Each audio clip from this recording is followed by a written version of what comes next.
ইউসুফ পাঠানকে কেন ভোট দেবেন? ছোটবেলায় বাবার মসজিদ এর ঝাড়ু দেওয়া থেকে বিশ্বকাপের মঞ্চে ভারতের প্রতিনিধিত্ব করা এবং বিশ্বকাপ জয় করা ইউসুফের জীবন কাহিনী রূপকথার থেকে কোনো অংশে কম না। গুজরাটের এই গরিব ইমাম সাহেবের সন্তান ইউসুফ পাঠান যেখানে গেছেন সেখানেই সফল হয়েছে। 2007 টি-20 বিশ্বকাপ, 2011 ওয়ানডে বিশ্বকাপ, পরে IPL এ KKR যেখানে সেমিফাইনাল খেলতেই পারছিল না সেখানে এসেই 2012-2014 সালে IPL জয়। অর্থাৎ ইউসুফ যেখানে গেছেন সেখানেই তিনি সফল হয়েছে। 2024 সালে মমতা বন্দ্যোপাধ্যায় ও অভিষেক বন্দ্যোপাধ্যায়ের হাত ধরে যোগ দিয়েছে তৃণমূল কংগ্রেসে। তুলে নিয়েছেন বিশাল এক লড়াই। লোকসভার প্রার্থী হয়েছেন 5 বারের সাংসদ অধীর চৌধুরীর বিরুদ্ধে। ক্রিকেটের ময়দানের মতো রাজনীতির ময়দানেও কি তিনি জিতবেন? জিতলে অবাক হওয়ার কিছু থাকবে না। বহরমপুরে অধীর চৌধুরী গত 25 বছর ধরে সাংসদ। গত 25 বছরে তিনি কাজের জন্য পেয়েছেন 1998 থেকে 2011 পর্যন্ত 28 কোটি টাকা এবং 2011 থেকে 2024 পর্যন্ত বছরে 5 কোটি টাকা করে 60 কোটি টাকা। অর্থাৎ শুধুমাত্র এমপি ল্যাডের ফান্ড থেকেই তিনি কাজের জন্য পেয়েছেন 88 কোটি টাকা।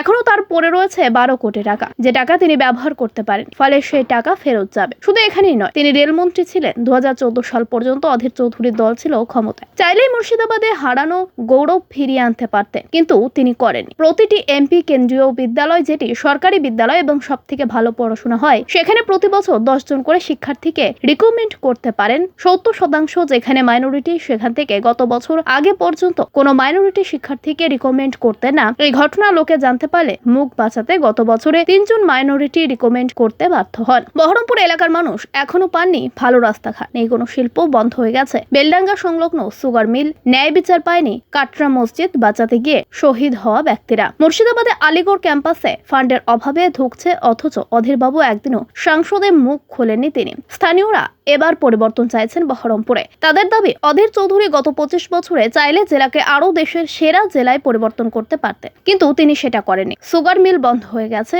জুট কর্পোরেশনের অফিস বন্ধ হয়ে গেছে, কাটরা মসজিদ গণহত্যায় এখনো ন্যায় বিচার পায়নি মানুষ, নেই কোনো শিল্প, পুরো জেলাতে নেই রেল এর নেটওয়ার্ক, অথচ চাইলে তিনি জেলাকে সাজিয়ে তুলতে পারতেন। তাই এবার যারা পরিবর্তন খুঁজছেন এবং অধীরের বিকল্প হিসেবে ইউসুফকেই পছন্দ করে বলে জানাচ্ছেন তারা। রাজ্যে মমতা বন্দ্যোপাধ্যায়ের উন্নয়নের সাথে তাল মিলিয়ে জেলার গৌরব আবার ফিরিয়ে আনার চেষ্টা করবে বলে জানাচ্ছেন এলাকাবাসী।